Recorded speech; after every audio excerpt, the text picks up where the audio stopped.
Welcome back to Inside Eastern Utah. I am your host, Scotty Draper, and we are here with USU Extension agent. I'm going to say it again, even though it's professor with a bunch of words after it. Stephen Price, he has been here since September with the local extension, and we're talking a bit about the future and some stuff that's coming up. And I know you have also been getting involved with the fair lately. That is on the horizon. Yeah. You want to speak to what is going to be happening with the Carbon County Fair? So we have a great committee. So we've recently started organizing some of those. So we'll have all of the standard sort of things that we'll be doing, 4-H entries and the animal expo. Yes. But we're also trying to do a couple other activities that I won't mention quite yet. We want to keep everything exciting when it comes out. But yeah, we'll have a few new activities for people that I think are going to draw people, really draw people in, maybe even outside of our area. Yes, and get them involved. And get them involved and see what a great community and what sort of things we can really do here in Carbon County. Yes, and that's coming in early August is going to be the fair. They're just kind of ironing out all the dates and all that stuff. So obviously that is going to be on the horizon. But even before that, there's going to be some stuff happening this summer. Can you take us through that? Mm-hmm. So for 4-H, we do have some new clubs going on. So people can contact the Carbon County Extension office to find out more about those programs. We've got a whole bunch of different camps and clubs that are going on. Right now, we are in the finishing processes of figuring out how we're going to do our summer science program. So that's going to be really fun.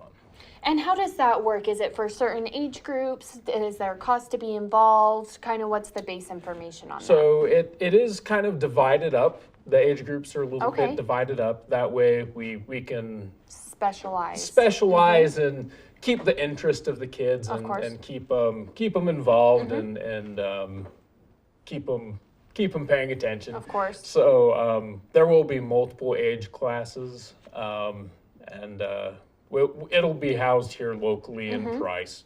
So if you're interested, if people are interested, have them contact the extension office, and we'll get them the information and keep a close eye on our local media for those specifics to come out. And soon. Is that starting shortly or more into the summer? Yeah, so our first ssion will be here in a few weeks. Great. So now it'll be coming out really soon. So keep it on the back of your mind as you're going about the day. And what else do you guys have coming up this year? So one project that I'm really excited for is our shooting sports program. Oh. So USU, so the 4-H office does have some shooting sports curricula that we are trying to bring in here and get established. And my hope is... So this is new then? It's something that's been done in the past. Okay. But it's been a while. Time to revitalize. Yeah. Well, unfortunately, our volunteer leaders moved, and so we're kind of building from the ground up again. But as we're doing that, there are ways that we can qualify youth to not only go to regional shoots and state shoots, but qualify them to go back east for national competition. Oh, great. So ideally, if we can get some youth involved in that, I think that would be great to see. And what does the program involve? What could the youth expect? So specifically, we're trying to do 22 long rifle shooting. So this is competition shooting. So they have a number of targets spaced out over pre-designated distances. So as they join, we'll start off on the basics. So how do you safely operate a rifle? How do we stay safe on the range? What are your shooting positions? How do you better judge your accuracy?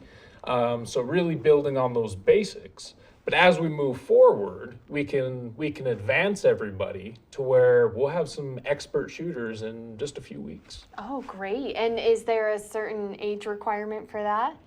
So to participate in range day, you do have to have your blue cards, your Utah Hunters Education card. Yep. But other than that, once you've got that, you can You're pretty you much can good enroll. to go, right? So yeah. Great. And then you are also, you don't head it, but the livestock show, you're involved in that as well. And I know as soon as 1 year gets over, they start planning the next year. Oh yeah, It it's is a big that undertaking. same month. Yes. It's a lot of moving parts to keep track of. So what can people expect this year? Obviously going to be another great year. It's always a big event, but what can people expect? So as we've done in the past, we will have an excellent livestock show. So the Farron Show is known throughout the state and throughout our region for being one of the best livestock shows. It is huge. The turnout is so impressive. And we are dedicated. The committee is dedicated to keeping that standard of quality. So it's going to be fun. Do you know, has it been set in stone when it is yet this year? So it's July 11th. I was testing you. I was seeing how good your memory Yeah. was. We might have to look at that again, but I'm pretty sure that's Subject what it to is. change from what that. We can contact the extension Yes. office to be sure, but I'm pretty sure that's what it is. So it sounds like you guys are gearing up for a pretty busy summer. How is that with this being your first year here? It's obviously they threw you right into it. And Oh yeah. It's sink or swim every day. Yes. It's great. And specifically with the livestock show, although it's my first time being involved in my capacity in that livestock show, we have such a great committee that they really take care of a lot of stuff for us. So we just kind of help coordinate everyone and fit in where we need to, but that's been really great. So I'm excited to see this first round, and moving forward, I'm sure there'll be ways that we can keep going. So Of course. And if you could tell us, just kind of reflect on these past, what's it been, about 8 months now, kind of your impression of the area, the impression of the program, and working with the people here. Can you speak to that? yeah, so I'll be honest. When I first got here, I was a little overwhelmed. Yeah. With a position like mine, you have so many different activities and different roles that you play throughout the community that it's a little bit intimidating. Yeah. But as I've moved forward, what I've noticed about our locals is how great they are to work with. I mean, there's people that I know that if I need this, I can call this person and they're great. They're gonna help me out. So that's been really great to see. We have some excellent people that really do care about our community, not only on the youth and ag side of things, but just the general operations of what we're all trying to do here. And being from a small town originally, I'm sure it kind of just fit like a puzzle moving in here, because it's, I mean, it's still a small area here, so it probably felt kind of right at home.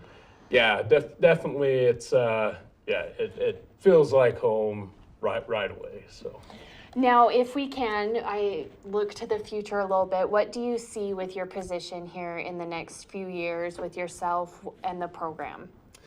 So as far as 4-H, we really are trying to build that program.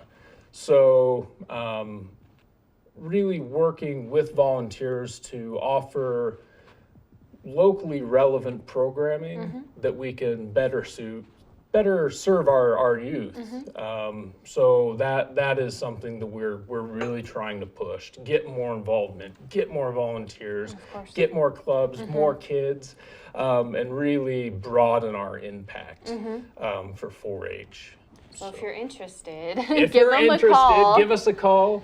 If you're a family that just has a few kids that you want to try to get in, give us a call. If you have something that you're good at and you go, oh wow, I want to teach this to kids. I want to do this as a club. Give us a call. We'll find a way to work with you and set you up with all the resources that you need to be able to do that. Because people might not realize how diverse the extension is. Like, there are so many spokes to that wheel, and there is probably almost something for everyone in a way to get involved. There is. And it's only expanding. So I think a lot of people, when they think of 4-H, they think of the club lamb at stock show.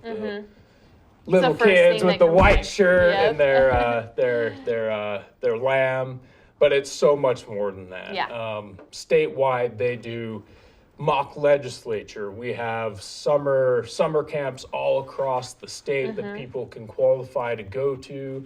We've got photography and woodworking, and there's people doing all sorts of cool stuff. And so, I mean, there's mountain biking clubs. There's climbing clubs throughout the state. Right, so all these things you wouldn't initially connect with stuff Extension. that you really wouldn't connect with 4-H and Extension. So we're really trying to diversify some of our offerings here locally. Great. So if people want to learn more, what is the best way to get in contact, or maybe a website? How do they learn more? So we do have the Extension website. So it's if you just Google USU Extension Carbon County, Pops up. You'll find us. Great. You'll find us. There's a lot of good information on there. You can contact our office directly. We also do have a Facebook page that we try to get all of our upcoming programs posted so people can take a look at that. Great. So if you want to get involved, be sure to check them out or give them a call. They are ready and willing to help, it sounds like, and lots of fun stuff coming up. So lots of good stuff. Thank you so much for joining us, Stephen, and thank you for the work you're doing here. I'm sure it's been kind of a crazy last few months, but just up from here, right? It is, and there's so many opportunities that I have to advance what we're doing in this county that it's great to see. This is an awesome community, and I'm so proud to be a part of it. So. Yes, well, thank you for joining us here in Carbon County and for all the work that you're doing and for joining us on the show. And thank you for joining us for another episode of Inside Eastern Utah. Stay tuned. More of your favorite programming is coming up next on ETV Channel 10.